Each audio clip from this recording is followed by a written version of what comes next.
Сегодня 2 июня 2025 года, 16 часов 1 минута по Берлину, 17 часов 1 минута, соответственно, по городу Джахару. Я вас всех приветствую. Наш стрим идет на YouTube-канале Reality и в TikTok-канале Аслан Арцуев. Всем тем, кто находится во временно оккупированной Чеченской Республике Ичкерия, либо в фашистской России, пожалуйста, не пишите комментарии, не ставьте лайки, не распространяйте ссылку на наш стрим. Далее. Сегодняшний свой стрим я назвал «Дроны Украины уничтожили авиацию РФ». Это только начало, вопросительный знак. Эта тема сегодня актуальна, все о ней говорят, поэтому заголовок такой. Но мы поговорим не только об этом, обо всем. Пишите комментарии, если не в России, не в Ичкерии. И пишите комментарии, ставьте лайки, распространяйте ссылку на наш стрим. Так, ну, как обычно, с потерь русских оккупантов, русских бандитов в Украине.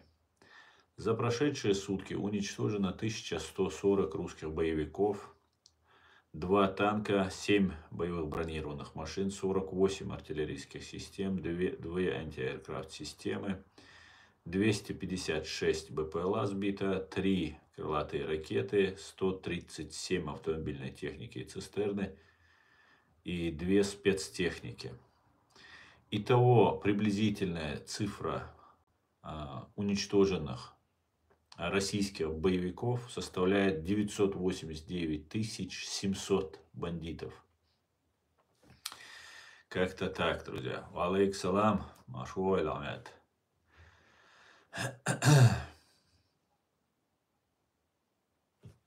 Так, вот эти любители, короче, они за все, кроме своей страны. Ждут, знаете, чтобы зайти, сразу же отвлечь меня от Украины, от темы, то, что происходит в Украине. Дело в том, что Россия уже очень много сделала, да, чтобы отвлечь внимание, начиная от войны против Израиля, начиная, везде, что только она не делала. Привлекала китайцев, привлекает северокорейцев, иранцев, со всего мира, всех наемников, всех бандитов, и не может справиться с Украиной. И когда мы начинаем говорить, а мы говорим только правду и ничего, кроме правды на этом канале, российские тролли, российские прихвостни начинают заходить и разные отвлекающие темы нам здесь заявлять. Но ничего у них не получится. Главное, правда все равно прорывается, несмотря на то, что наш канал запрещен на территории фашистской России, несмотря на то, что мы сами объявлены там иноагентами, экстремистами и так далее. Привет, Аслан, Страс Клайд, приветствую тебя. Марк, шалом, Екатерина, привет. Как тебе операция Паутина?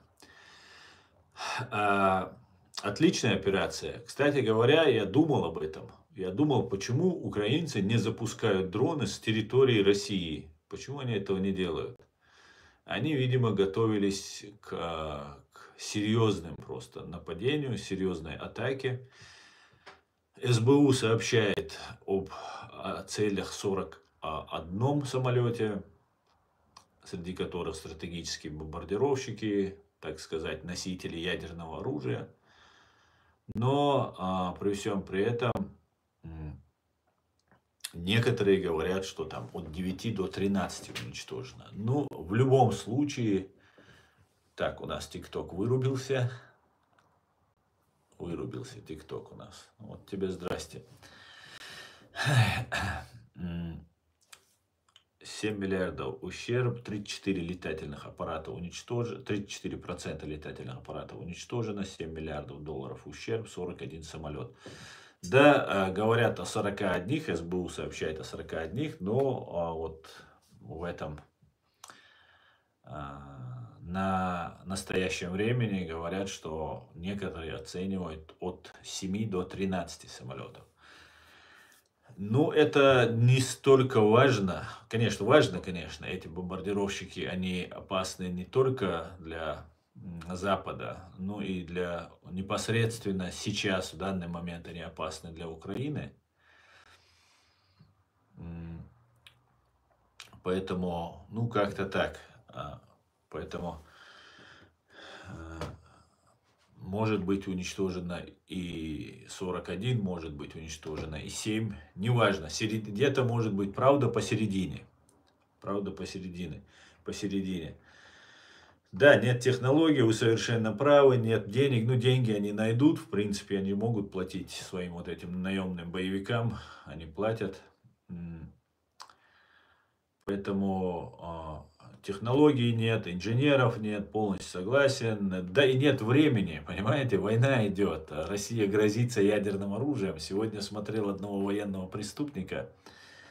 Он сказал, что Украина атаковала еще и ядерную подлодку российскую. Не знаю, насколько это достоверно. Да, эти бомбардировщики выпускались еще с Советского Союза, в советское время, в Советском Союзе, и они, ну, их восстанавливают. Россия не может пассажирский самолет на сегодняшний день создать, даже и с деньгами, и все, что, и когда открыто все было, помните, они делали вот эти самолеты, как их там, Jet 100, или как они там назывались. Они их так и не выпустили. За там 1000, 100, 500 там заявлялось. Там 1-2 сделали, потом у них один грохнулся. Сейчас я включу ТикТок, друзья, потому что вот у меня тут он вырубился. Сейчас включился. Ну, давайте возобновим.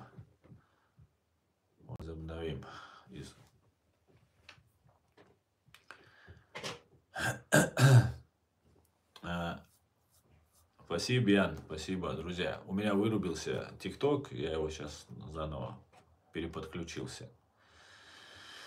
Мы как раз обсуждали про бомбардировщики, ну и самолеты, которые уничтожили. Те, кто в ТикТоке не успели нас услышать, у нас обрыв связи в ТикТок произошел. Поэтому, и да, вот такая вот была, есть ситуация. Но сам подход мне понравился. То, что неважно, 7 уничтожили или 41, сейчас все фуры, сейчас рассказывают, все фуры останавливаются, досматриваются, Иркутск, Мурманск, вот все в этом направлении идет полная работа. А представьте себе, если эти дроны уже где-то уже сидят, где-то уже заложены, там же не обязательно с фур отправлять, например, на аэродромы, да? Можно же уничтожать там другие объекты военные, можно дроны запускать, отправлять. Ну, там сейчас уже придумывают, знаете как, дрон летит, он может, когда у него заряд заканчивается, он садится на электропередач, ну, провод вот этот электрический, который идет по столбам, и оттуда заряжается и летит дальше, представьте себе. Поэтому, конечно, нужен маршрут, чтобы никто не видел, никто не нашел, его не обнаружил. Ну, как-то так, работа ведется. Работа ведется, с чем я всех поздравляю. Русские начали запускать информацию, что это были не настоящие бомбардировщики, что это все туфта там и так далее, и так далее. Но знаете, Украина методично, шаг за шагом уничтожила Черноморский флот. Полностью он уже вышел, где-то там в другом месте, его отогнали. Находится уже, ну, может быть, в досягаемости, но пока по нему не бьют, но его отогнали от берегов Украины. Потом что было? Флот и ядерная так называемая триада. Это подлодки, шахты и самолеты, которые перевозят эти ядерные ракеты. Самолеты, говорят, вот как вы говорите, 38%, ну 40%, это невероятно. Этого не может быть просто. Просто это фантастика, понимаете? 40%, половина стратегических бомбардировщиков уничтожить. Ну, это невероятно просто. Это невозможно даже в голову вместить. Я понимаю, почему на России такая паника, так они все так волнуются и так далее.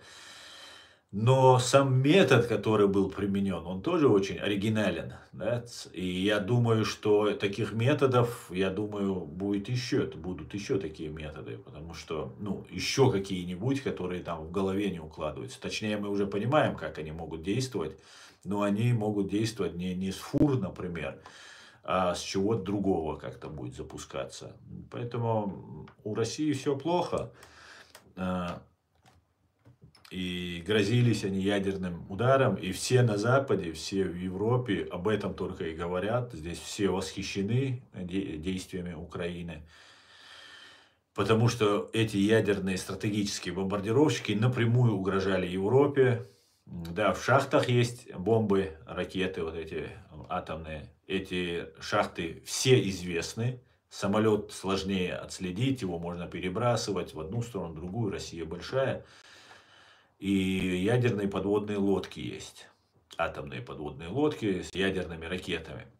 Они тоже имеются, но я так полагаю, ну еще раньше, давным-давно, еще в советское время, на каждую советскую атомную ядерную подводную лодку 3 натовские подлодки были, которые, как только она уходит в рейд, российская, советская, сразу же 3 подлодки ее сопровождают, в случае чего она моментально уничтожается. Поэтому ядерный флот или подводный флот, подлодки уже у России уже, конечно же, советские, ничего нового они так и не выпустили, как и, в принципе, стратегические бомбардировщики. Из шахт они вылететь не успеют. Фактически, как только будет момент запуска, попытка запуска ракет, сразу же оттуда, откуда они вылетают, сразу же по ним будет нанесен удар. Ну и постараются их перехватить, потому что им нужно подниматься на орбитальную высоту, и оттуда спутники отслеживают. И, наверное, у американцев есть. Наверное. Не знаю, есть ли нет, но, наверное, есть возможности их сбивать. Поэтому, если сейчас уничтожить стратегические вот эти бомбардировщики оставшиеся, ну все, нету возможности. Да, на месте они могут. Россия, в принципе, как сообщается, несколько тысяч боеголовок у России до сих пор осталось. И если Россия на территории, даже своей территории, взорвет эти ядерные боеголовки, она уничтожит весь мир. Просто поднимется смог, который на несколько лет закроет солнце и наступит такое похолодание. Ну, не знаю, осмелятся ли они взрывать на своей территории и сами всех своих близких, родных, всех уничтожать. Наверное, нет. Я думаю, нет. Поэтому будем наблюдать, будем смотреть.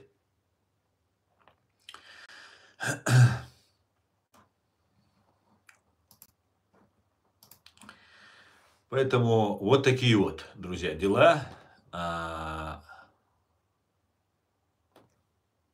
Такие методы, которые применяет сейчас Украина, ну, радуют всех. Они не просто для обороны держали эти ядерные бомбы, они ими шантажировали весь мир. Сперва газом, помните, шантажировали, Украина завтра замерзнет, Украина сейчас умрет. Сейчас мы газ отключим, все умрут. В Европе, в Германии все умрут, экономика рухнет, все сдохнут. Увы, ах, никто не умер, все нормально. Экономика, конечно, перестраивается, ее немножко лихорадит.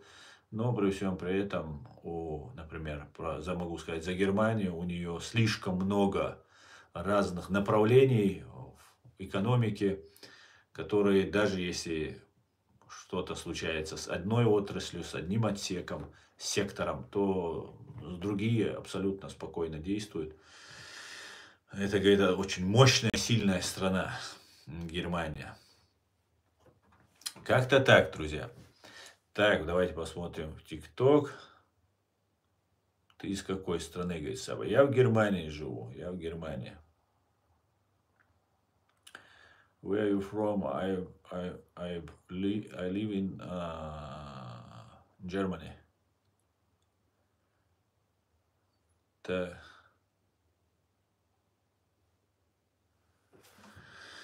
Так, давайте посмотрим.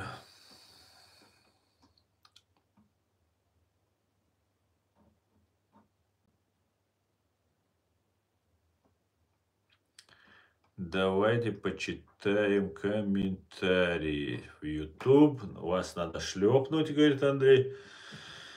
Андрей, шлепни свою жену. Шалом алейхим. Алейкум шалом. Эркин, как думаешь, приведет переговоры в Стамбуле? Если честно, Эркин, мне как-то уже особо что-то уже даже наблюдать за этим неохота.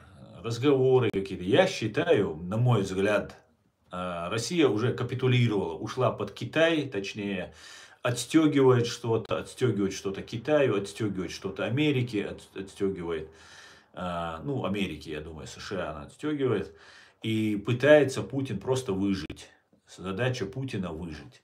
Конечно же, есть ядерное оружие, есть армия, там есть много людей, которые имеют уже боевой опыт. Правда, именно непосредственно в боестолкновениях, кто участвует, в принципе, с украинской армией, у них не особо много шансов выжить, поэтому не так уж много остается тех, кто имеет боевой опыт. Но Россию просто расчехляют, на молекулы разбирают ее. Медленно, поэтапно, улыбаясь. Вот то, что вот Трамп делает, вот, всем не нравится. Да? И мне это не нравится. Но при всем при этом работа ведется, как мы видим, по вчерашней атаке. У России остался последний прием. Это террор, террор и террор. Вот она сейчас будет терроризировать, взрывать там и так далее. Для этого своих смертников у них нет. Нужны оболваненные вот эти дурачки. Оболваненных дурачков тоже не так много, как раньше получалось у них их создавать, собирать. Поэтому, ну, посмотрим. Конечно же, еще абсолютное беспримесное зло на земле просто так не уйдет. Просто так не уйдет. Поэтому еще, я полагаю, может быть большая-большая война. Эскалация всему этому может быть. Ну вот как-то так.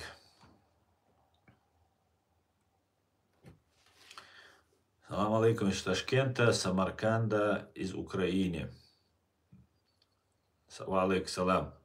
Эти бомбардировщики оснастили ракетами и бомбами. Они должны были вылететь, бомбить Украину. Ну, может быть, так сказала СБУ. Но я не видел там никаких ракет. Вот этих стратегических бомбардировщики, по-моему, 4 или 5 штук их было. Вот в ряд они стоят.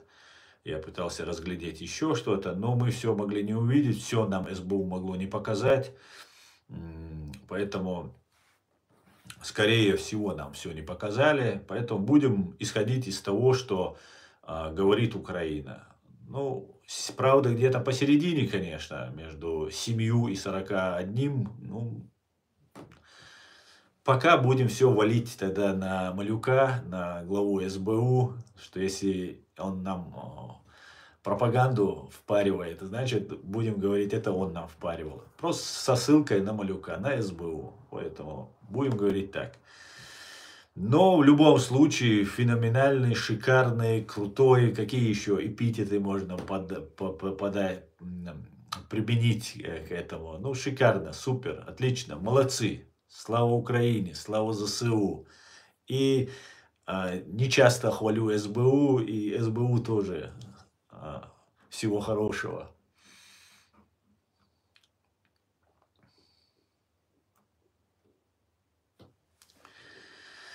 Даешь референдум по русскому народу, говорит Надыр. Ну, Надыр, не знаю. Русские уже на самом деле сами запутались. На самом деле простые русские уже дезориентированы. Вначале они надеялись, что они просто скажут там Путин вперед там и так далее. И после этого все у них получится. их никто трогать не будет. Но они тоже все понимают. Много, очень много русских бежало из России, особенно мужчин, молодых мужчин, которые не хотят на эту войну и правильно делают.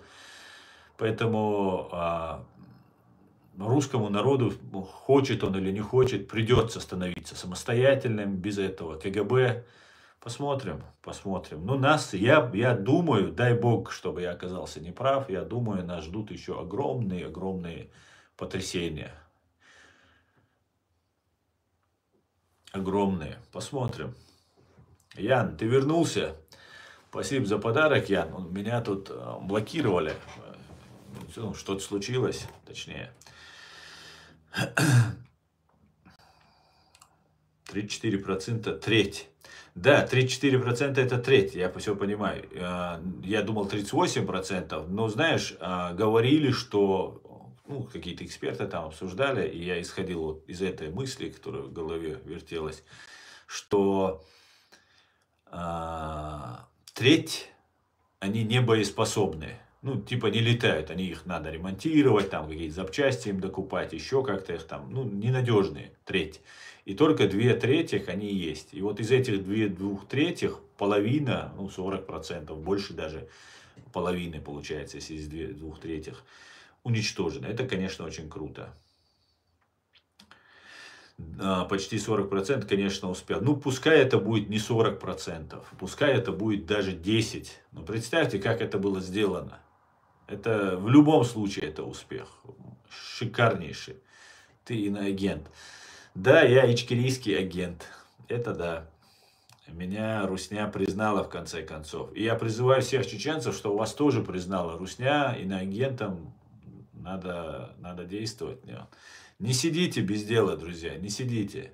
Путь нелегкий, я вам честно признаюсь, но я скажу, очень интересный. Очень-очень интересный путь. Так что не сидите, чеченцы, не сидите. Говорите слово, не молчите, высказывайте свое мнение. Хватит бояться, хватит нам всех осторожничать. Валейк салам, Александр. Валейк салам. Вітаю вас. Слава Україні, Гаага, РФ и Путину. Амин. Героям слава. Амин, амин, амин, Тарас. Еще раз амин.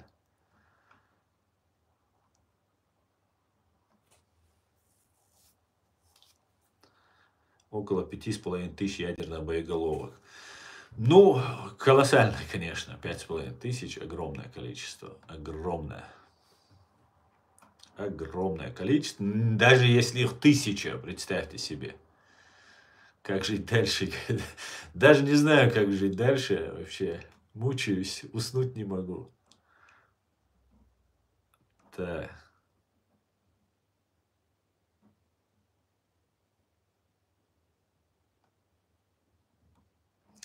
Слава Украине с операцией «Паутина». Героям слава, героям слава. Всем салам, витаю шалом. Витаю шалом, Владимир Рабинович. Заходите, не пропадайте, Владимир. Без вас бывает скучновато.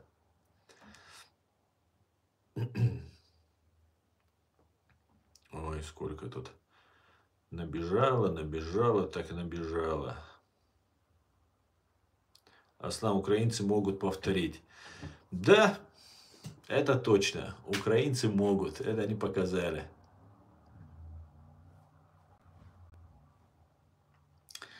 Добрый вечер. Я хотел спросить, с вашего позволения, если Россия примет ядерное оружие, как мир отреагирует?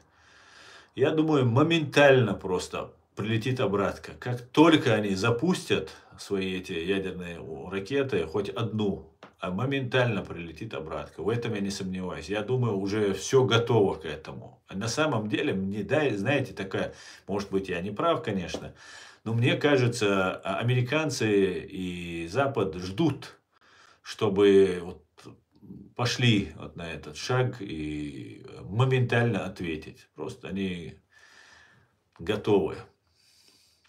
Готовы, я думаю. И если кто-то думает, что наносят удары по стратегическим бомбардировщикам, наносят удары по всем важным объектам, военным объектам, там, по Кремлю даже били. И что кто-то захватывали Курск, да, Курскую область, часть Курской области. И кто-то думает, что кто-то Россию боится, вы глубоко, очень сильно ошибаетесь, жестоко ошибаетесь. Россию никто не боится. Знаете, ну, боится в каком надо термины. Большие проблемы у нас возникают, когда мы путаемся в понимании одного и того же слова, термина какого-нибудь. Что значит бояться?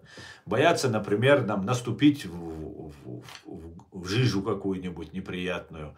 Бояться, например, там, что вот вас там бешеная собака укусит. Да, боятся люди, ну, не хотят. Но это не значит, что он ее боится, он из-за этого там свою жизнь пересматривает, понимаете, и на улицу не выходит и так далее. Вот в этом смысле, да, конечно, если есть террорист, фашист какой-нибудь, напрочь на голову отмороженный, и если он берет и совершает какое-нибудь там опасное действие, то, конечно же, люди пытаются там сумасшедшего, будь спокоен, будь осторожен, там, успокойся, говорить это, ты хороший, ты нормальный, как Трамп говорил.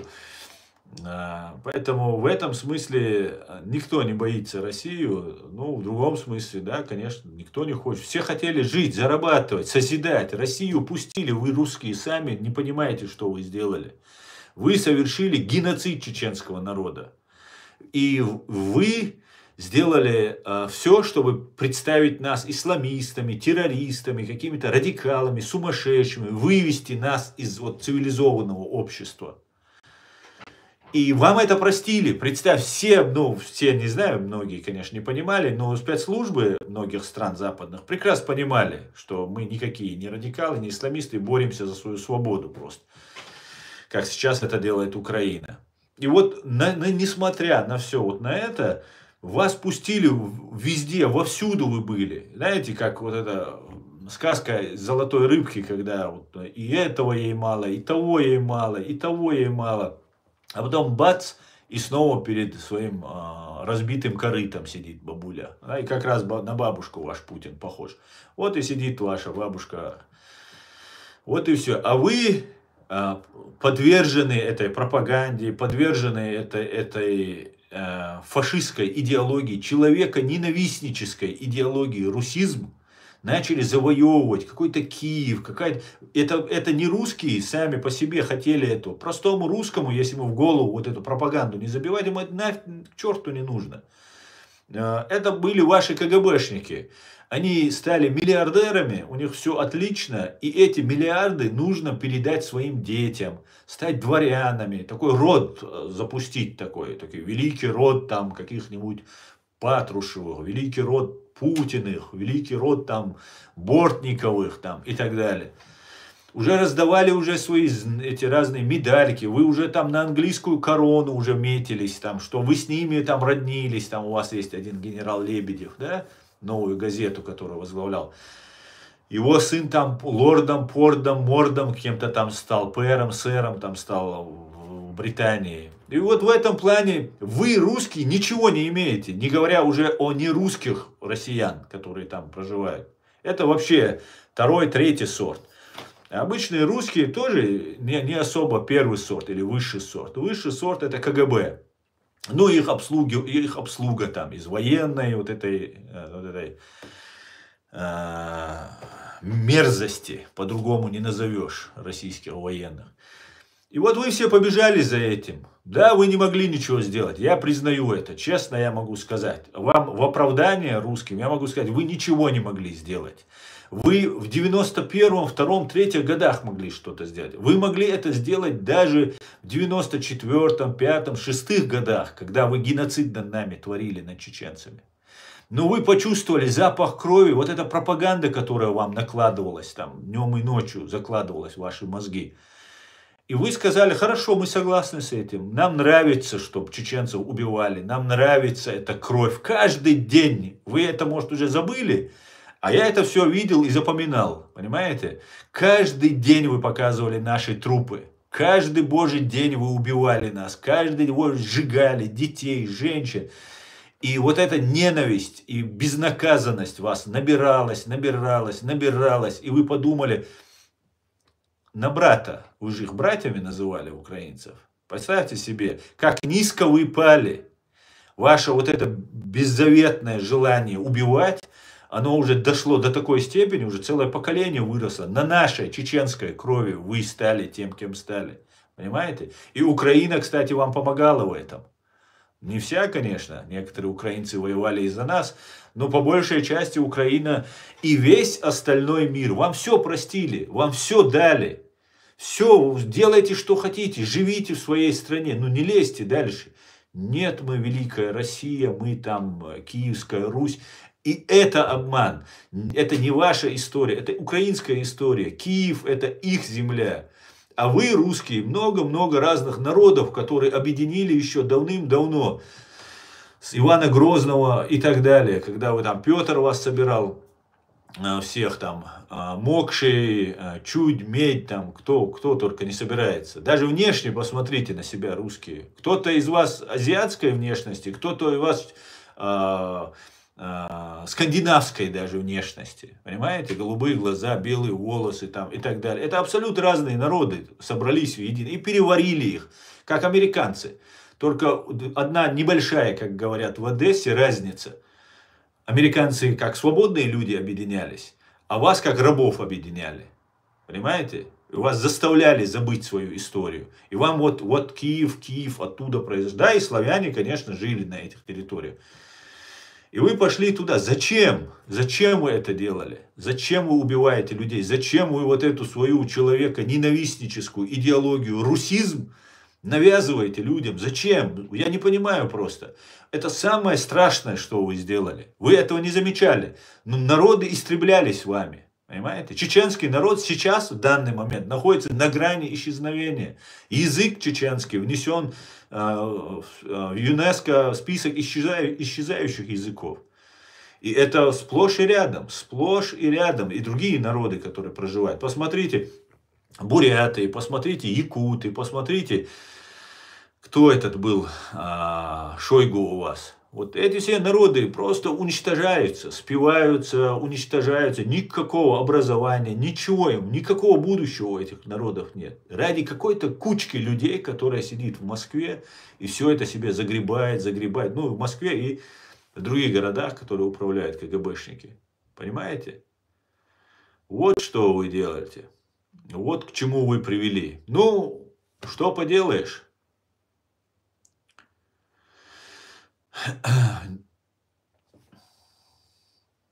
Что поделаешь?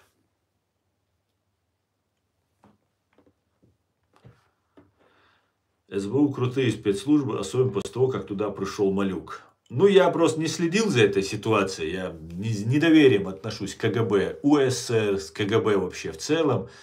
Но я очень надеюсь, что Малюк враг КГБ СССР или России имперской. И патриот настоящий, не фейковый, не выдуманный, не играющий. Потому что этим спецслужбам очень трудно доверять, если честно.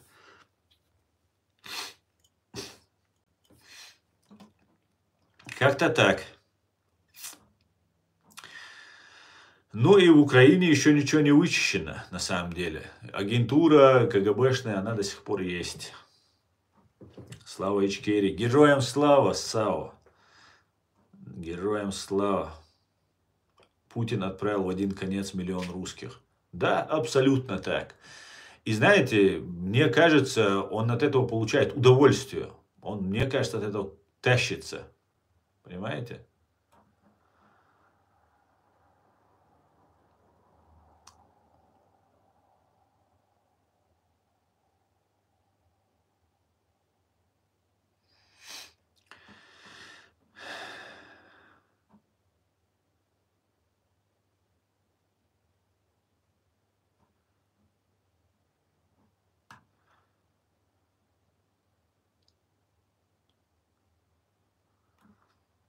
Крутые, ага. Как же обычный подкуп.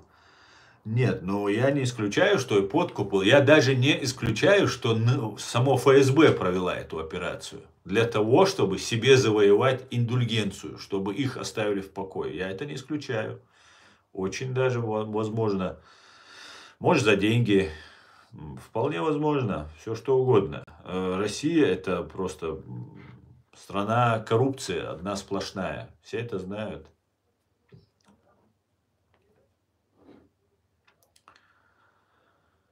Перемога будет за Украиной, згодными мои рідні.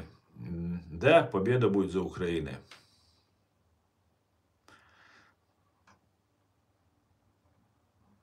А сам украинцы могут повторить. Могут.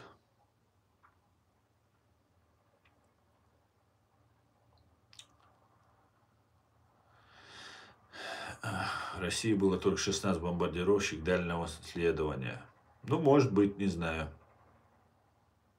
Харьков ждет русню, говорит Разумовский.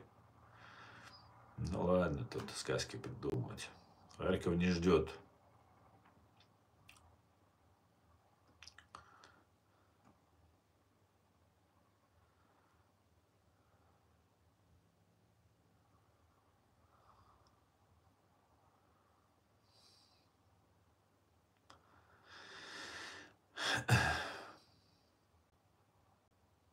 Россия уже, совершенно верно, ты говоришь, тут пишут, что не, Россия победит. Россия проиграла в тот момент, когда она вступила в войну с Украиной, понимаете?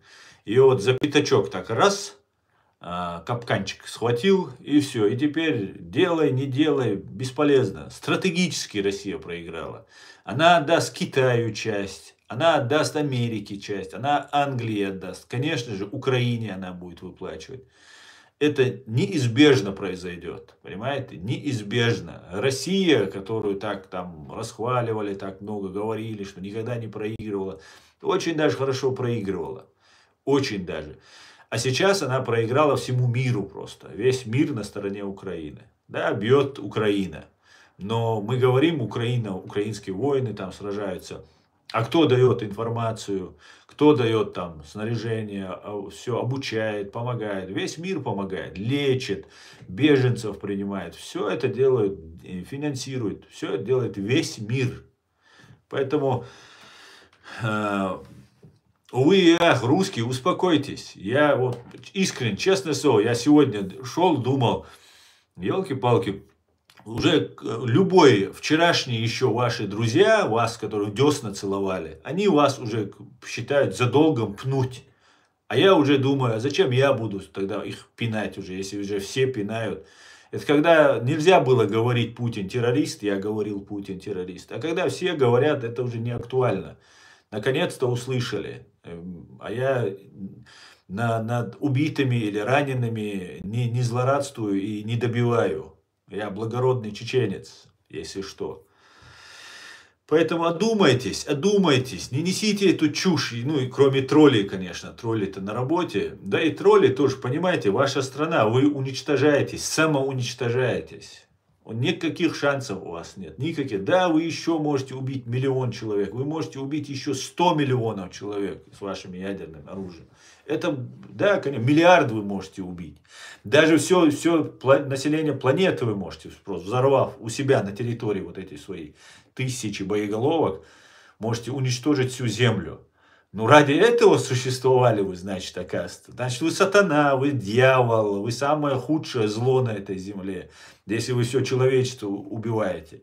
Если украинцы не захотели быть вашими рабами, а там, кстати говоря, большое количество русских, понимаете, которые тоже сражаются с первых дней, еще с 2014 года, не с 22-го.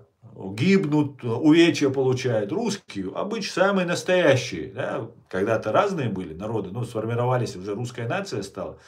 И эти русские тоже сражаются против вас. Поэтому зачем вы это делаете? У меня просто нет объяснения там вашей логике.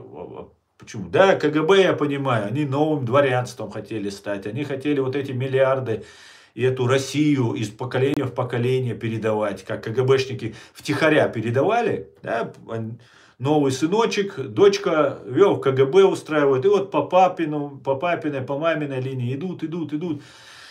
И такое дворянство уже такое скрытное, теневое дворянство было. А нет, захотелось стать настоящим дворянством, причем с миллиардами, да, не как в Советском Союзе, на зарплату жил КГБшник. Ну, там, конечно, не на зарплату, но все равно.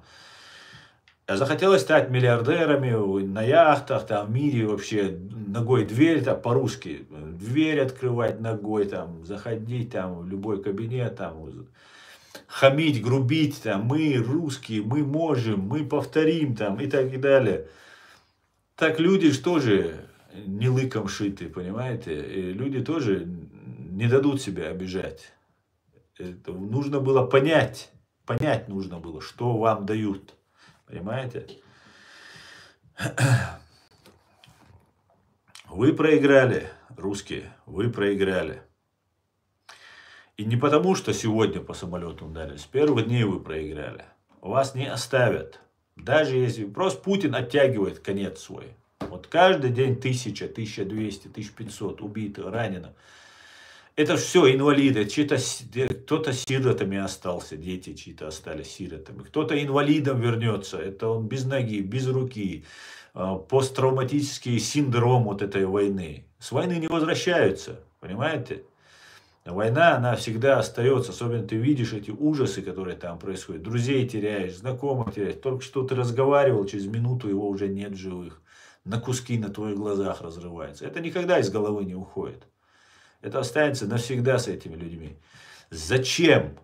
Чтобы у Путина он стал дворянином, чтобы Ксения Собчак была. Посмотрите, кто у вас дворяне. Вот кто? Вот Гибня. Кто они? Это же самые последние люди. Ужас.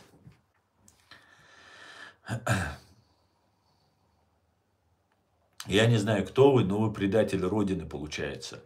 МР говорит, я чеченец, МР. И чеченец, который за Россию, это есть предатель. Чеченец, который за чеченцев, не может быть предателем, понимаешь? А я никогда не предам свой народ. Никогда. Понимаешь? Никогда. Вітаю вільну Ічкерію, вітаю, Нана. Дуже дякую, дуже дякую. Донецк, Украина. Полностью согласен, Александр. Так, друзья, я перемотаю, потому что очень много комментариев, и я... Ох, кого я заблокировал? Подождите, я кого-то Серегу заблокировал. Сейчас, подождите, Серега... Прыгает этот чат. Я извиняюсь. Так, Серега, где ты? Серега. Разблокировать Серегу Попова. Не могу разблокировать. Даже Путин, воришка, на голову лучше всех этих западных. Да? Ну, надо было тебя оставить заблокировано. Значит, не случайно я тебя заблокировал, оказывается. Но я тебя разблокировал, потому что я за это не... Нет, это я тебя снова заблокирую. Отменить. Вот это я отменил. Оставлю это. Я хотел вот Олега комментарий высветить и случайно тебя заблокировал.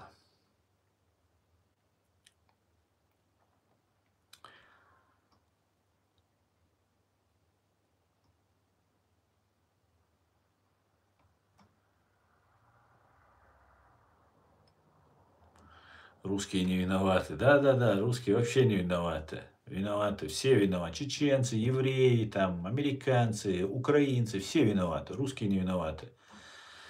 Победили бы великая русская армия, непобедимая, сильная, мощная и все такое. А проиграли, значит, виноваты все, но не русские. Путин, надо вспомнить сказку Пушкина «Золотая рыбка». Да, Ян, совершенно верно. Абсолютно.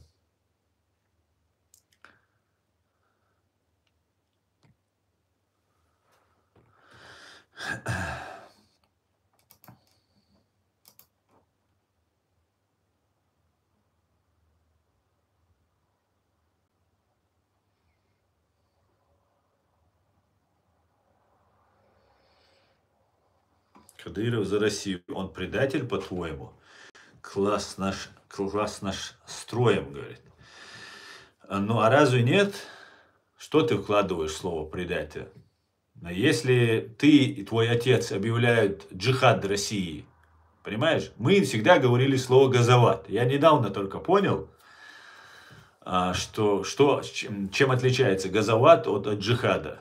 Я был на первом курсе студентом, и мне один парень с моего потока подошел, говорит, русский парень, говорит, а чем отличается, Аслан, джихад от газовата? Я не знал, что ему сказать. Я, не знаю, не знал. Я только сейчас, мне уже прошло с тех пор сколько лет, 30 уже прошло с тех пор. И только сейчас я узнал, в чем разница. Джихад, это сейчас в этот термин, опять же, ошибки, которые мы вкладываем в эти термины, которые по-разному интерпретируем его, по-разному нам его преподносят для того, чтобы нас вводить специально в заблуждение. Это всемирный джихад, это такая мировая большевистская революция, когда весь мир должен стать коммунистическим. Вот эти тоже джихад, когда устраивают, они весь мир хотят превратить в халифат единый там и так далее. Ну, бред собачий, который абсолютно стопроцентно вызовет отторжение и так далее. И возникнет такая вот ситуация. Так вот, ваш Кадыров Ахмад, ваш россиянин, русский, политический русский. Потому что к русским я нормально отношусь. Я плохо отношусь к политическим вот этим имперцам, политическим русским. И он объявлял джихад России. Понимаете? Кадыров Ахмад. Потом он был близким соратником Аслана Масхадова, президента нашего, которого вы убили. И перешел на сторону русских, которых он призывал убивать нас, простых 18, 17, 16-летних чеченцев. Он по телевизору сидел и говорил, убивайте русских, выходите, отпустите юбки своих жен, выходите на джихад, сражайтесь, убивайте их везде, где только можете. И так далее, и так далее. А потом перешел. Как ты считаешь, это предательство или нет? Если ты это не считаешь предательством, ну, извини, ничем тебе не могу. У тебя тогда нарушено просто восприятие мира.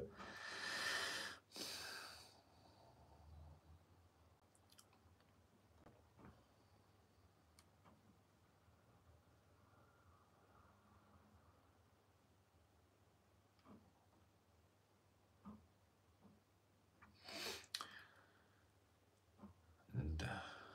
Скажи, уважаемый Шамиль Басаев, кем считаешь? Он герой, говорит, Сочи, Сочи, с грузинским флагом. Конечно, Шамиль Басаев легендарный генерал и герой, который сделал очень многое, чтобы бить врага, когда все были против, понимаешь? Конечно, герой.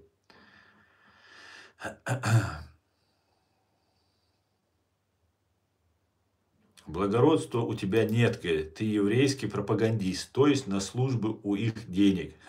Наиль, никто мне никогда не заплатил никаких денег, никогда. И никто бы меня не заставил бы сказать ни одно слово за деньги, понимаешь? Ты не знаешь, к кому ты обращаешься, говоря такие вещи.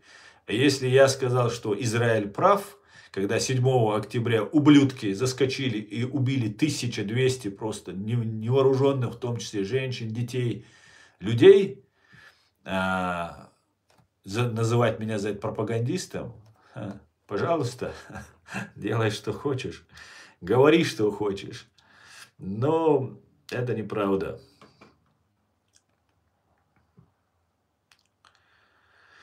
Пророчество гласит, что взойдет солнце в Украине, слава Украине, Ичкерии, Израилю, США. Мы, чеченцы, восхищаемся вами, украинцы. Гудериан, я считаю, предательство это то, что ты уехал вместо того, чтобы помогать в войне. Ого, кому помогать? Вам помогать? Кому помогать? Вам помогать, что ли? Я не могу понять. За что? Чтобы украинцев убивать вам помогать, что ли? А когда вы нас убивали, тоже вам помогать нужно было? Может, надо помогать, чтобы вы больше не убивали людей?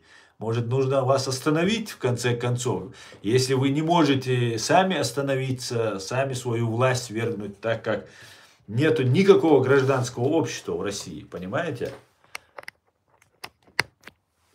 А? О чем ты говоришь, помогать? Любой, кто вам помогает, является преступником. Вы ведете преступную, варварскую войну, вне зависимости, какой он национальности, кто вам помогает. Это преступники самые настоящие.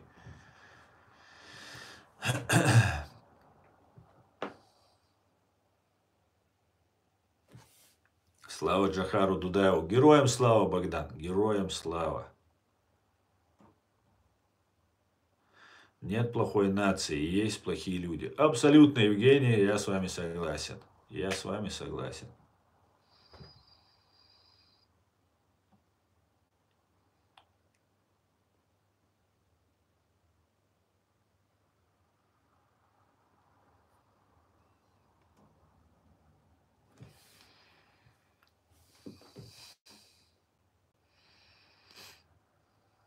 Приедь в Чечню, говорит Рус.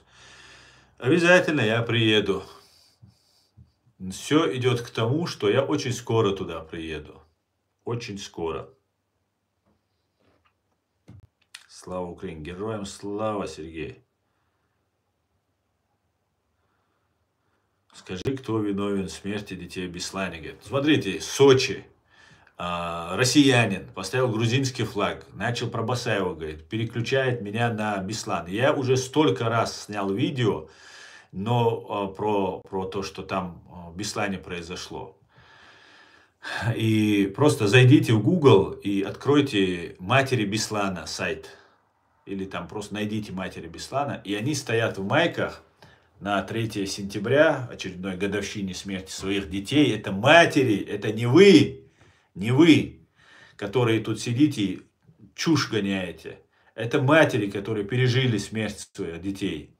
Вот у них на футболках написано «Путин, палач Беслана». Все. Больше с этим вопросом ко мне не подходим. Вон. Вон где он. Путин, палач Беслана. Между прочим, 186 детей, убитых в Беслане, произошли после убийства 42 тысяч чеченских детей. 42 тысяч, понимаете? Вы думаете, Бог ничего не видит, что ли? И Он прощает, что ли? То, что сейчас вы творили все, в Украине вам возвращается. Везде возвращается. К сожалению, и на невинных людях тоже. К большому сожалению. Мне очень жаль, что эти дети там погибли. Мне очень жаль, что так произошло. И с первого момента этого захвата я знал, что они их будут убивать там. Хотя надежда питалась какая-то, надеялся, но было так было.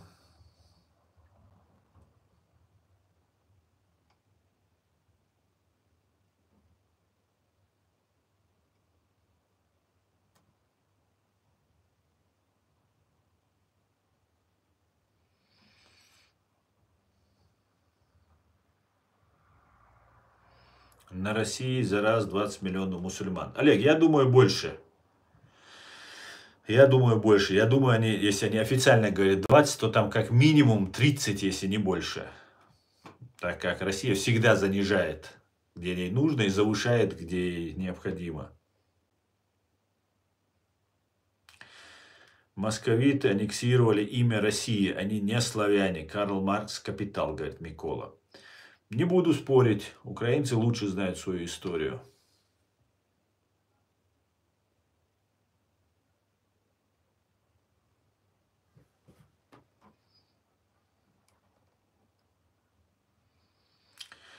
Украинцы вы защитники под защитой всего думающего народа, говорит Буря.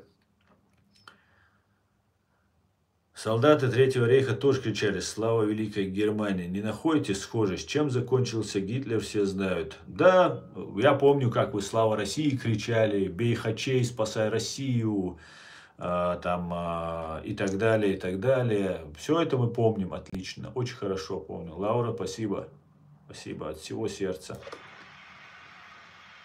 И как закончили Гитлер, мы все прекрасно знаем, и очень надеемся, что и ваш Гитлер также закончит. Доброго ранку, Катя. Русский это племя Магог, говорит. Не знаю.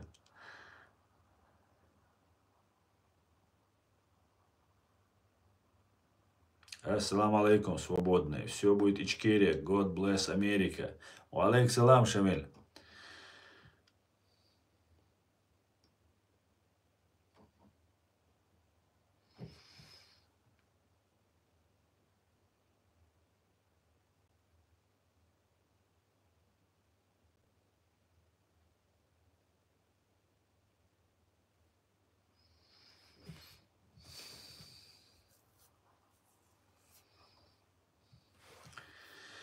Почему 7 октября Хамас напал на Израиль, и им позволили убить израильтян, спецслужбы Израиля? Это договорняк? Я не думаю, конунг Беларус, что это договорняк. Я не думаю, что Натаньяху так мог низко пасть, как Путин, который с Патрушевым, который взрывал своих граждан. Но да, нападение было очень странно. Многие евреи задают эти вопросы, сами евреи задают эти вопросы, хотят разобраться. Ну, они живут в демократии, у них есть свобода слова, они могут разговаривать на эти темы, в отличие от русских, которых взрывали, точно известно, да, и с поличными ФСБшники были задержаны, помните? А тут самые настоящие вот эти нелюди напали на них, и они их уничтожили. Да, очень непропорционально, очень сильно они их там размазали. Но они это сделали. Они это сделали. И вопрос, да, много возникает постоянно у меня на эту тему всегда, что в отличие от Украины, потому что Украина самая болезненная для вас тема, вам хочется о чем угодно говорить, чтобы главное от вас увести, что вот русских убивают, русские воюют, вот на Хамас, там, на Израиль, на куда угодно, чтобы я говорил. Но могу сказать, что у Израиля и арабов старая долгая вражда, и только один из них может остаться в живых. Помните как? В одном из рассказов было. Только один останется победителем. И это не шутки, это не преувеличение. Если евреи перестанут сражаться за свою свободу, их просто уничтожат физически. Физически их уничтожат. Опять же, я не одобряю военные преступления, там какие-нибудь... Вообще вся война – это военное преступление. Это преступление, убийство. Да? Оружие, которое в руках у людей, это для того, чтобы убить другого человека. В нормальной жизни за это 15 лет, 20 лет пожизненно дают. А на войне это считается геройством, и медаль еще дают. Поэтому, да, жестко воюет Израиль. Да, Цахал воюет очень жестко. Но я думаю, он хочет поставить, не знаю, что из этого получится, не знаю, мудро ли поступает Натаньяху, то, что жестко мы видим, мудро ли это, только Господь знает, Всевышний только знает, как там нужно с ними вести. Ну, как мы видим, мусульмане не поддерживают Хамас, вот этих всех террористических ублюдков. Арабы, родные арабов Палестины, их тоже не поддерживают. В Израиле живет 2 миллиона арабов, они их тоже не поддерживают, потому что нельзя это поддерживать, это варварство, это просто инструмент в руках Ирана и России, вот этот Хамас. Да, люди накачаны ненавистью, которые живут в секторе Газы. Они ненавидят, уже поколение в поколение они взращиваются вот на этой ненависти. Им ничего уже не объяснишь. И все, мне кажется, я не одобряю вот эти действия Натаньяху, но и могу сказать, что Израиль очень много сделал для того, чтобы не довести до этой ситуации. и выборы давал им провести, и деньгами их заваливал, и гуманитарно помогал. Много чего пытался делать. Но вот пришли к тому, что пришли. Чуть-чуть как живот набили, насытились, автоматы в руки им русские дали, денег там иранцы додали. И вот они ломанулись, как дикари, и начали... Дикари-то это нормальные, людоеды, зверье самое настоящее. И вот это зверье было... К сожалению, это зверье на своих же сородичей навлекло беду. Эти бомбы, которые летят. А вы, кстати, видели видео, очень много этих видео, как стоит камера, люди разбегаются, и потом прилетает ракета в этот дом. И дом разрушается. Вы когда-нибудь видели, что кто-нибудь так воевал? А знаете, почему так происходит? Почему камера четко поставленная? Почему люди разбегаются? Потому что их предупреждают, вот этот дом будет снесен. Понимаете? Кто еще в мире так воюет? Нам абсолютное зло представляют, Израиль там и так далее. Да, война, опять же, это зло. Абсолютное зло война. Но они не выбирали это зло. Им навязали. И видели, как бомбят? Вот стоит камера, вот смотрит на дом. Все разбегаются, и прямо в этот дом попадает ракета. Ни вправо, ни влево. Именно в этот дом, на который смотрит эта камера. Понимаете? Много можно говорить. Война преступление. Любая война преступление. Война зло. Абсолютное зло.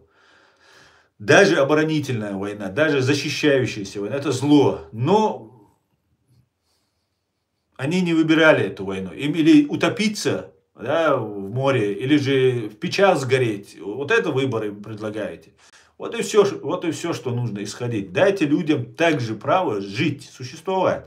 Они, думаете, хотели бы воевать, своих сыновей хоронить, своих дочерей, детей хоронить? Никто этого не хочет. Они хотели бы, чтобы женщины у них служили, мужчины служили, чтобы у них там единый такой гарнизон целый. Не государство, а гарнизон военный. Они, думаете, этого хотели? Они умные люди. Им хочется учиться, развиваться, жениться, размножаться. Им это хочется. Как и всем нормальным людям. А не там убивать какого-нибудь там людоеда, который к ним прибежал в тапочках. Понимаете? И самое интересное, все, кто заступается за Хамас, за вот этих всех ублюдков, постоянно за русских вы почему-то. Вот я недавно общался с одним чуваком. Он говорит, я из ФСБ буду работать, мне вот Кадыров работу даст, я буду работать. Абсолютно не пахнут для него деньги. И он против русских ничего не имеет. Ну, против как русских, он говорит, что против русских. Но против Путина, против КГБ, ФСБ он ничего не имеет. Но не любит Израиль, не любит евреев. И вот почему вы в одном окопе оказываетесь этими людоедами всегда? С русскими, я вот не могу понять, в чем дело-то. Ну да ладно. Ну да ладно, все равно некоторые не поймут, ну в основном тупые не поймут.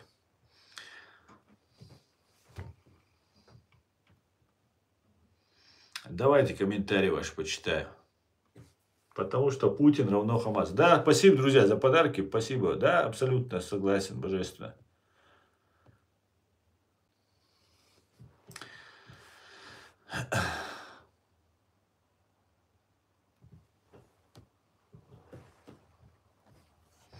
В израильской армии служат тысячи арабов и почти 3 миллиона арабов граждане Израиля. 2 миллиона я слышал. Да, абсолютно так. Да. Ну и весь мир, мусульманский мир, не поддержал ведь. Не поддержал. Да, не поддержали многие и Израиль. Потому что Израиль силен, у него мощь, и он очень жестко подавляет вот этих сопротивленцев, вот этих террорюк. Но не поддержал ведь. Мусульманский мир не поддержал. Арабы не поддержали. Даже арабы свои родные не поддержали. О чем говорить? Потому что надоело. Все уже все понимают. Только клинические идиоты этого еще не понимают. Все, давайте дальше, потому что вы любите переключать меня на эту тему.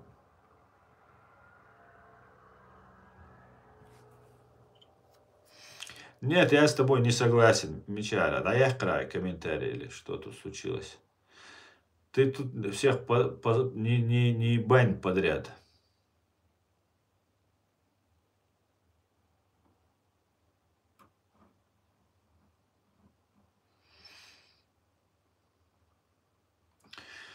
Каковы ваши политические взгляды, Аслан? Демократия в Чечении парламентская или президентская? Демократия прежде всего, только лишь демократия. Демократия – это генетический код чеченца. Мы жили при демократии, когда другие жили при монархиях, феодализме, рабстве и так далее. Мы всегда жили при демократии, при плюрализме мнений. Всегда этим гордились. Это наша культура, это наша скрепа, как сказал бы один известный чувак. Поэтому только демократия. Для чеченцев подходит только демократия. Всегда была и есть. Просто началась война, мы потеряли наших лидеров, интеллектуалов. Российская пропаганда нам вдолбила голову, что мы должны строить какой-то там халифат. Причем она не всем долбила и ненадолго вдолбила. Особенно это на молодежь распространялось. Да, их родители некоторые сейчас до сих пор придерживаются вот этого бреда. Кто-то за деньги. Чаще всего они связаны с Россией, кто поддерживает вот эти халифаты, малифаты и все остальное. А мы демократическое, суверенное, независимое, правовое государство. Мы приняли свою конституцию. Парламентская или президентская. У нас, в принципе, Чеченская республика Ичкерия является парламентской. Джохар Дудаев был лидером чеченского народа, не просто президентом, а народным любимцем, лидером чеченского народа. И благодаря этому вот у нас как бы выделялся вот президент.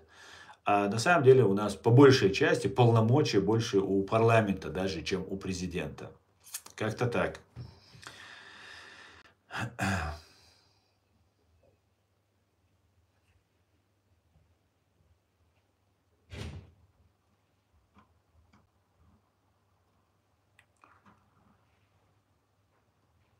Демократия – это инструмент Запада.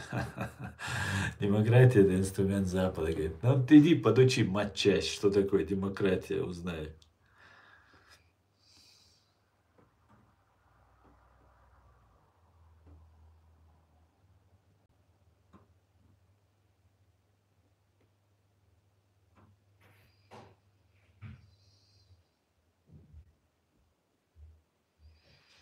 Где чеченцы отличились в истории? Вопрос без подвоха, говорит Влад Шмель. Влад, ну давай скажем так, что миллионный народ, имея всего лишь 3-4 тысячи бойцов, 462 тысячи вашей никчемной банд-армии гоняли и изгнали с нашей территории абсолютно без какой-либо поддержки всего мира. Точнее, вам помогал весь мир. Мы вас изгнали. Это так тебе, навскидку, про чем мы отличились в истории. Вашу непобедимую мы показали и украинцам, и всему остальному миру, как нужно бить и побеждать. Это мы показали. Много людей в Чечне разделяют ваши взгляды сейчас. Я не знаю. Я не отвечаю. Я, знаете, не столько за свободу Ичкерии, там, за деоккупацию. Это все необходимо, все нужно. Я выступаю за то, чтобы вами убитые 300 тысяч наших граждан, всех национальностей, всех религий, не остались забытыми.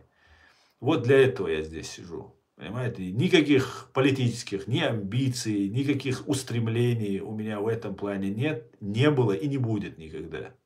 Понимаете? Хотя вот вся эта гибня переживает, что я уже президент Ичкерии, меня уже тут со всех сторон обложили, со всеми родственников. Ну, короче, все методы самой грязной спецслужбы на земле применяются против меня. И они переживают по этому поводу, что я уже стал президентом, что я тут какой-то там очень важный человек. Я много раз говорил, еще раз говорю, не волнуйтесь, не волнуйтесь.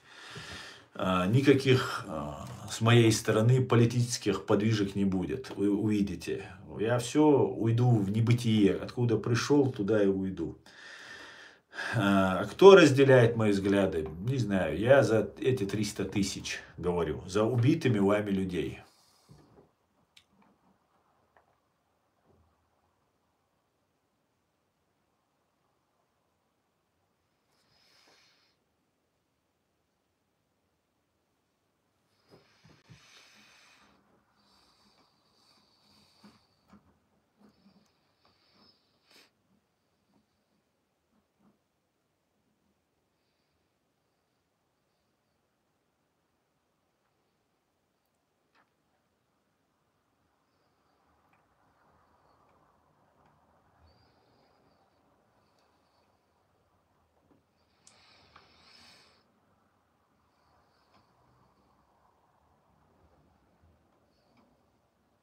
За 30 лет демократии в Беларуси отлично знаю, что такое демократическая диктатура зато.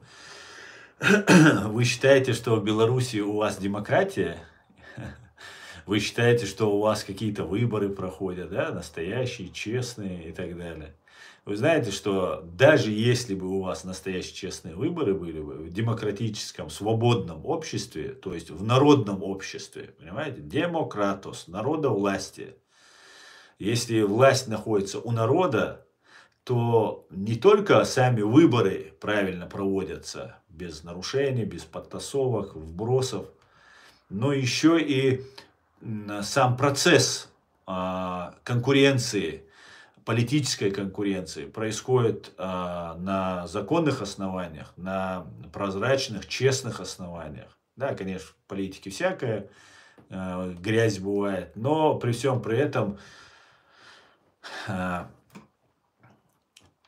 у вас никогда не было демократии. Вы, как и Советский Союз, как вышли из совка, были в совке без каких-либо прав, после этого получили вот этого своего батьку и живете с ним. Вот и все. Не было у вас никакой демократии.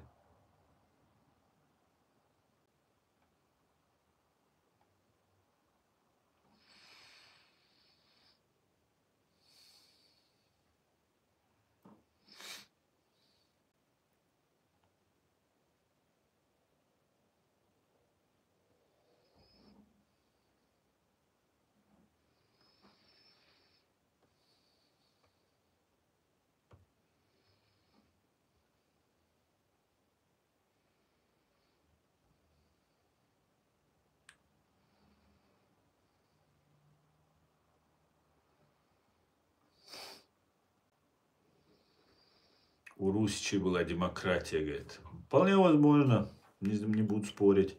Алейк салам, Питер Вольф.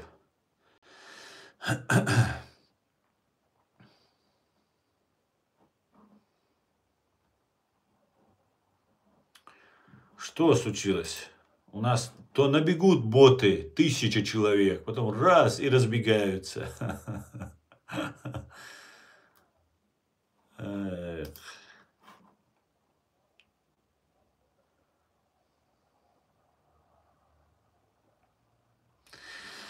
Очень важное, чуть не забыл. Смотрите, что говорит Великобритания и Кир Стармер, премьер-министр Великобритании. Великобритания должна быть готова к ведению современной войны, заявил премьер-министр Кир Стармер. Мы видели, что произошло в Украине чуть более 3 лет назад, отметил он в преддверии публикации стратегического обзора обороны, в котором, как ожидается, будет объявлено о масштабном расширении подводного флота Соединенного Королевства. В частности, как пишет британское издание The Mirror, Лондон обязуется построить 12 новых атомных подлодок и инвестировать более 17 миллиардов евро в программу создания боеголовок. Господи, благослови короля, Боже, храни короля. Вот что я могу сказать. Молодцы британцы. Экс-глава МИД Германии Анна-Лена Бербак избрана председательницей Генассамблеи ООН. Ее кандидатуру поддержали 167 из 193 стран. Должность главы Генассамблеи ООН считается церемониальной, а тайное голосование для утверждения Бербак рассматривалось как формальность. По данным немецкого агентства ДПА, на его проведение настояла Россия. Бербак была единственным кандидатом. 80-я сессия Генассамблеи ООН начинается в сентябре. Ну что, Анна-Лена, большим уважением поздравляю вас. Вы молодец. Вообще молодец, конечно. Анна-Лена Бербак.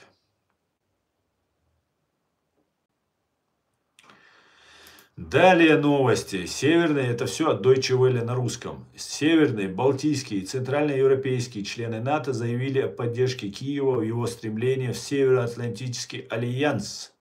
Совместное заявление 14 стран сделано по итогам саммита Бухарестской девятки из северных стран НАТО в Литве, где присутствовал и президент Украины Владимир Зеленский. Участники саммита подчеркнули, что в дальнейшем готовы наращивать усилия по сдерживанию России, а также принять новые санкции ЕС в отношении Москвы. Также в совместном заявлении говорится, что участники встречи движутся к тому, чтобы увеличить расходы на оборону до 5% ВВП. Это очень круто. Всего на это состоят 32 страны. Украина и Россия договорились об обмене всеми военнопленными младше 25 лет и тяжело больными, сообщил министр обороны Украины Рустам Умеров. По итогам второго раунда переговоров в Стамбуле, по словам министра, также согласован обмен телами погибших по формуле 6000 на 6000. Умеров добавил, что Россия не согласилась на прекращение огня и встречу лидеров, но передала Украине свой меморандум. В Киеве пообещали изучить его в течение недели. Обмен телами военных по формуле 6000 на 6000, а также всеми военнопленными младше 25 лет и тяжелобольными подтвердил и Владимир Мединский, возглавлявший делегацию фашистской РФ. Он заявил, что эвакуированных детей, у которых есть семьи, вернут обратно. Вот вам. По словам Мединского, в переданном в Киеве списке 339 фамилий таких детей. В то же время российский чиновник обвинил Украину в создании шоу для европейцев в теме возвращения детей. Помните, Путину одно из уголовных дел в Гааге, в Международном уголовном суде в Гааге, было то, что они похитили и похищают детей украинских, чтобы вывозили их и русифицировать их. Возвращают. И то, что в прошлый раз они обменом плена занимаются, и сейчас фактически, знаете, идет обмен плена. Это говорит о том, что уже война заканчивается. Я считаю, что она заканчивается. Скорее всего, Путин уже капитулировал. И я оказался прав.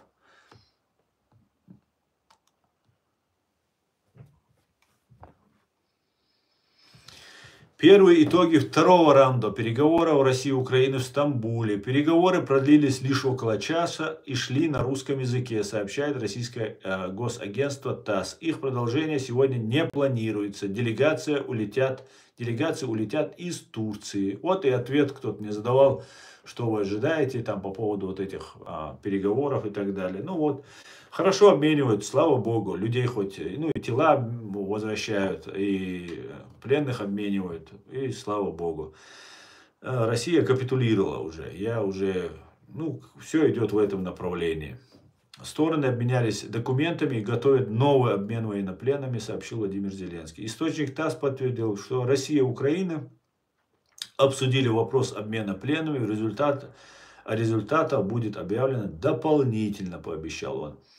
Украинская сторона передала России список из сотен детей, которых РФ должна вернуть на родину Украину, сообщил глава офиса президента. Других подробностей чиновник не привел.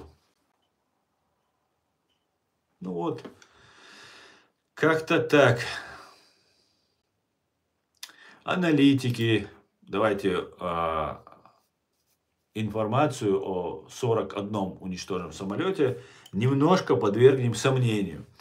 Аналитики подтвердили повреждения как минимум 13 самолетов РФ в ходе операции «Паутина». В СБУ говорили о 41 машине. Американский аналитик Крис Биггерс опубликовал спутниковые снимки авиабазы Белой в Иркутской области. На них зафиксированы попадания по 4 стратегическим бомбардировщикам Ту-95 и 4 Ту-22М3. Украинский аналитический ресурс Ока Гора, новости и аналитика обнародовал видеозаписи, на которых видно поражение на авиабазе Оленье в Мурманской области 4 Ту-95 и 1 военно-транспортного Ан-12. Таким образом, подтверждено попадание по 13 самолетам стратегической авиации России. Ранее СБУ заявили о поражении 41 самолета и повреждении 34% стратегической авиации РФ.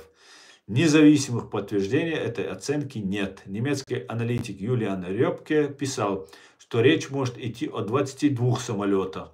Z-блогер Кирилл Федоров, что потеряно до 10 машин.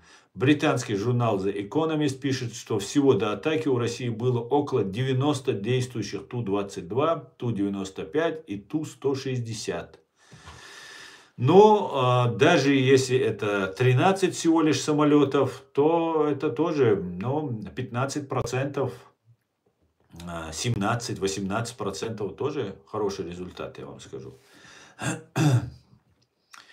Конечно, не 30, сколько там, 4, но даже если это 16, 17, в 2 раза меньше, тоже неплохо.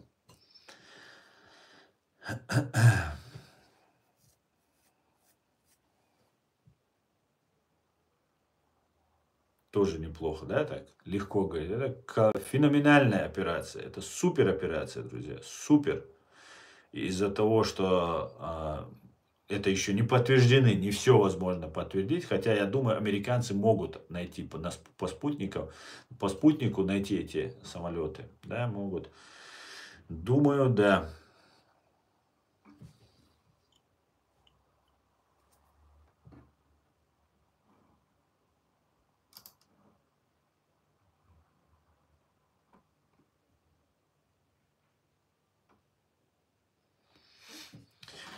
Ну, давайте почитаем ваши комментарии. Я смотрю, вы тут разошлись.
Старейшина зашел, умный, и он тут решил блеснуть умом. Чего вы тут дичь несете? Ну, как интеллектуал выражается, соответственно. На Google картах вся эта информация есть. Какие спутники американские? Понимаете? Уловили, что он сказал? Google карты и спутники американские. Какие американские спутники? Это же русские спутники делают Google карты. Понимаете? И Google это чисто русское изобретение. Google карты, Google Maps. Да? Ну, не позорились бы, не позорились бы. Сама конструктивность. Ты нагло лжешь. Ты молодой, поэтому я позволю тебе резко к тебе обратиться. Ты говоришь, тебе 18 лет. Ты нагло лжешь. Нагло просто утверждаешь, понимаешь? Салафизм, который ты говоришь, развивается, он уже давным-давно остался для уже тех, кто еще живет в пропаганде, саудовской, русской пропаганде. Понимаешь? и их отцы остались в этой пропаганде. И ты вновь, ты хочешь, чтобы я зачитал твой, видимо, комментарий, нужно сказать, это неправда. Я общаюсь с огромным количеством молодежи. Огромным просто количеством. И эта молодежь абсолютно не мусульмане, да, они мусульмане. Никакого салафизма, радикализма напрочь нет. Именно потому, что его нет, вы постоянно его тут зомбируете, забиваете, все. Постоянно у вас появляются, есть салафистские там какие-то пропагандисты, есть антисалафистские пропагандисты и обсуждают. Главное, чтобы не говорили про ФСБ, не говорили про геноцид чеченского народа, не говорили про деоккупацию Чеченской Республики или освобождение там украинских земель. Вот про это, чтобы не говорили, вот вам нужно, чтобы нас представляли какие-нибудь салафиты. И это не так. Это не так. Когда-то во время войны удалось нам эту пропаганду, когда весь мир нас оставил один на один с этой фашистской русней, удалось нас представить такими. И когда ты перед лицом смерти, тебе рассказывают, что вот ты сейчас вот, прочитаешь это, поверишь в это и попадешь там, в рай. И тогда, да, ты вот эту... И то мы просто мусульмане. Да, вы нас так представьте, мы все говорим Аллах Акбар. Я недавно узнал, что евреи тоже говорят ахи. Брат, значит, ахи. И вот эти слова там используют. Ну вот это все просто дезориентировавшись нас. А это все ложь. Абсолютная, стопроцентная ложь. Нет, ни чеченская, ни ингушская молодежь не является ни радикальной, ни салафитской. Ну, вам нужно, русским нужно, чтобы нас такими представляли. И не получится. Только, знаешь, сейчас уже представляться вот саудовцами, там, вот этими разными радикалами, это уже не модно. Когда у нас воины сражались, и их там представляли какие-то салафиты, молодежь верила им, доверяла, шла за ними. Сейчас этих воинов нет, как ты видишь. Чеченская республика Ичкерия вся оккупирована 100%, не 95, не 99, 100%. Там и камеры, и спутники, и все ваши стукачи, все там контролируют. Поэтому гордиться чеченской молодежи уже воинов нету. У нас есть теперь воины, которые погибли, да, а все остальные беженцы, все остальные разбежались, беженцы, как и я. Поэтому вот такая вот ситуация. Не надо нам рассказывать вот эти пропаганду и сказки. Только либо необразованные, либо тупые, либо просто в семье там папа, мама вот эту пропаганду до сих пор переваривают в голове и детям ее. Ну и вы пытаетесь, конечно, все время нам это все представить. Это не так. Это абсолютно не так.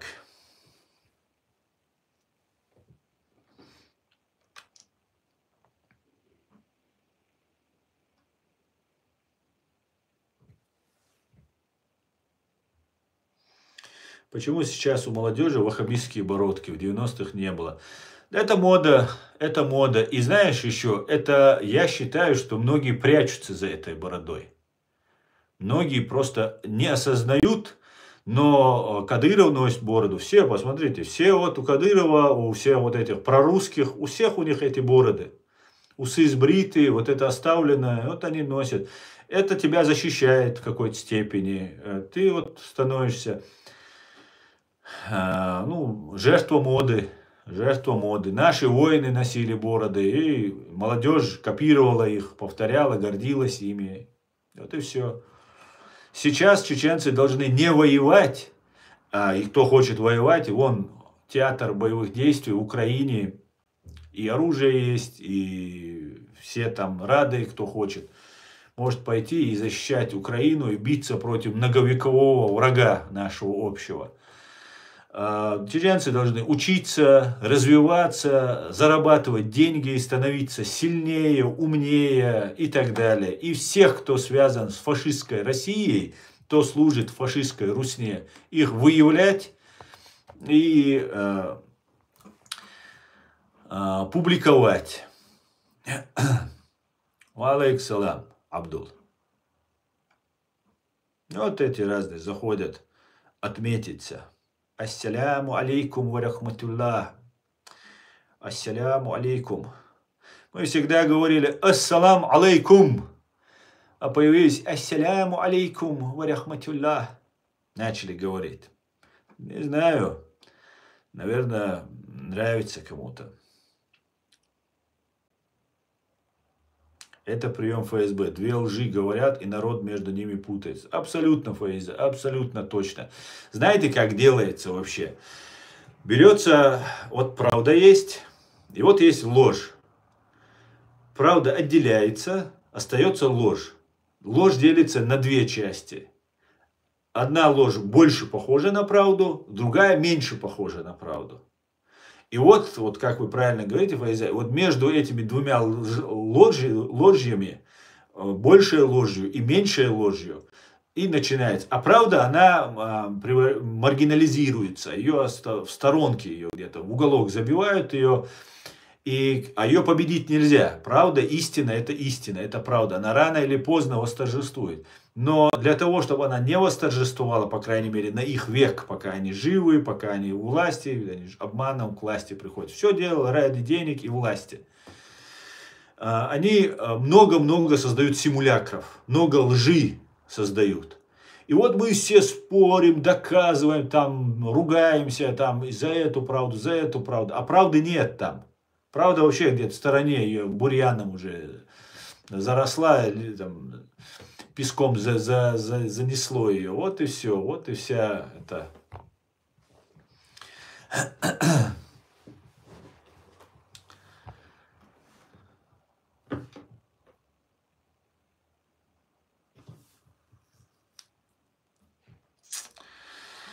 Вот так.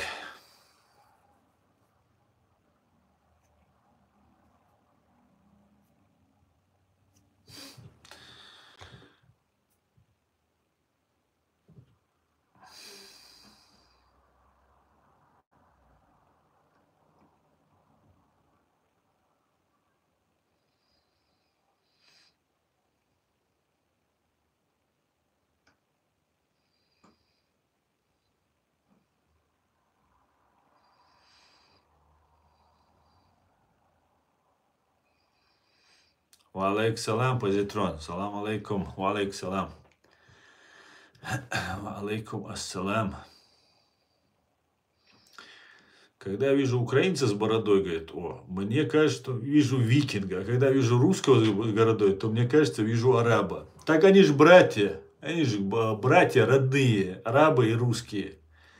Братья родные. Путин их брат родной, да, у арабов. И русские любят арабов.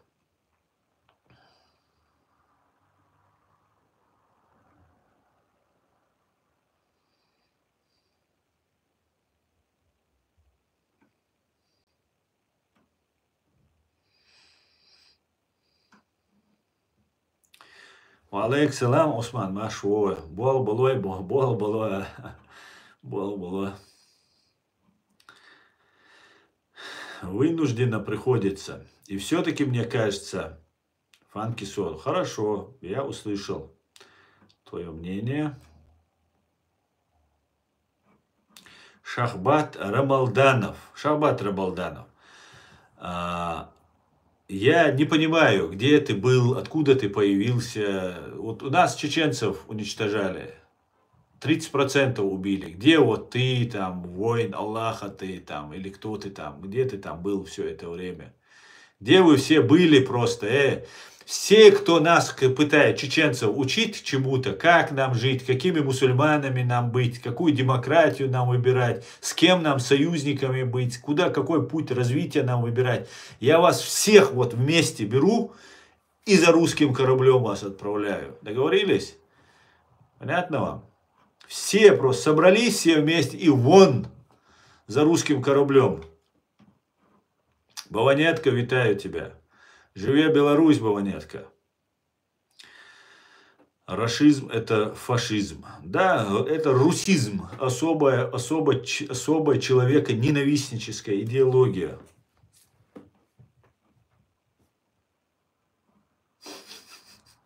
Вильная Ичкерия. Не буду я читать твой комментарий.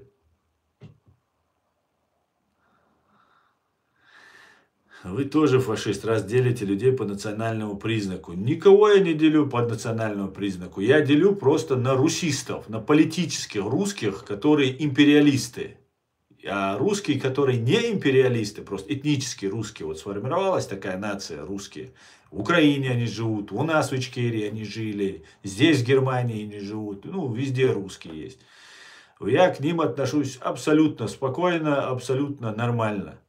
Потому что они обычные люди. Там могут быть хорошие люди, там среди них могут быть плохие люди. А русисты, империалисты, которые считают, что моя земля, мой народ, моя страна, это их земля, только из-за того, что там какой-то бич, которого они обменивали на собак, крепостной, пролил кровь. За это моя земля становится его. Они их за собак меняли, деревнями целыми обменивали. А мы тут продавали, покупали, что хотели, с людьми делали. Да? Нас в каких-то рабствах там мне пытаются что-то предъявить. Вот из-за этого, вот кто считает мою землю своей, вот да, к нему у меня вопросы. Вот я к нему отношусь плохо. Прямо тебе открыто говорю. А простой русский, мужчина, женщина, абсолютно разные люди. Жил среди русских, видел очень много нормальных, хороших, добра видел в свою сторону. Это я уже неоднократно говорил.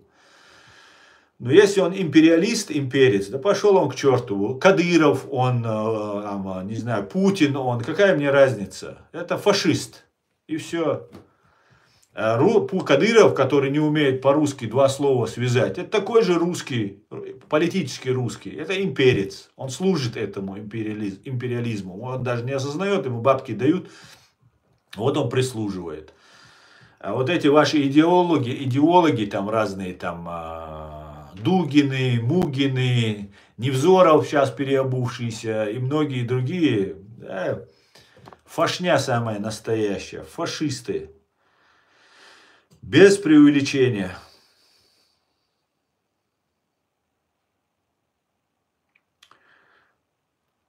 Расскажи, как Русаков ели собаки уличные. Вильна, Ичкерия. Да, совершенно верно.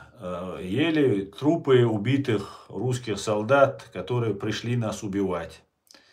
Их ели, и русских не забирали. И если кто-то мне не верит, посмотрите сейчас, что происходит в Украине. Просто поля усыпаны трупы, все посадки усыпаны трупом. Уже сгнили, их все уже поели, собаки, свиньи, дикие, что угодно. Их едят там, животные растащили. Вот отношение к своим людям. С этого начните. Исправьте эту ситуацию. Аслан, на твой взгляд, как скоро дезинтеграция РФ? Позитрон, я считаю 25, 26, 27 год. К концу 27 года, в 27 году, я думаю, полный коллапс, полностью Россия будет полностью капитулировать. Я надеюсь, что и в этом году, вот мой друг Эд Мамедов уверен, что в этом году Россия полностью открыто капитулирует. Она сейчас уже капитулировала. Вот то, что сейчас идут переговоры, обмены, там, я думаю, уже давно капитулировала. Часть отдает Китаю за то, чтобы гарантировать себе безопасность, себе, своей семье, Путину. Часть России он уже сдает, Дальний Восток, все это сдается. Американцам сдается. Я уверен, почему вот этот переговорщик от Трампа, который туда поехал, общается, Уитков, да, бизнесмен. Идет обмен бизнесами, дележка идет, все сдается, откупной идет полный. Вот сейчас уже процесс идет. Дезинтеграция, она уже, этот процесс этот уже идет. Завершится он, я полагаю, что в этом году, я очень рассчитываю, что и в этом году, и это кажется прав, но в силу, как я уже неоднократно говорил, разных моих наблюдений, 27 год это последний год России будет.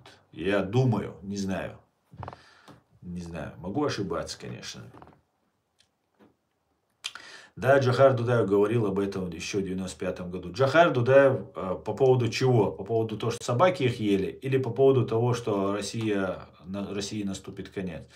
Если исходить из предсказаний Джохара Дудаева, которого упоминали, в 95 году, в 95-6 году он сказал, что эта война будет лет 50 еще идти.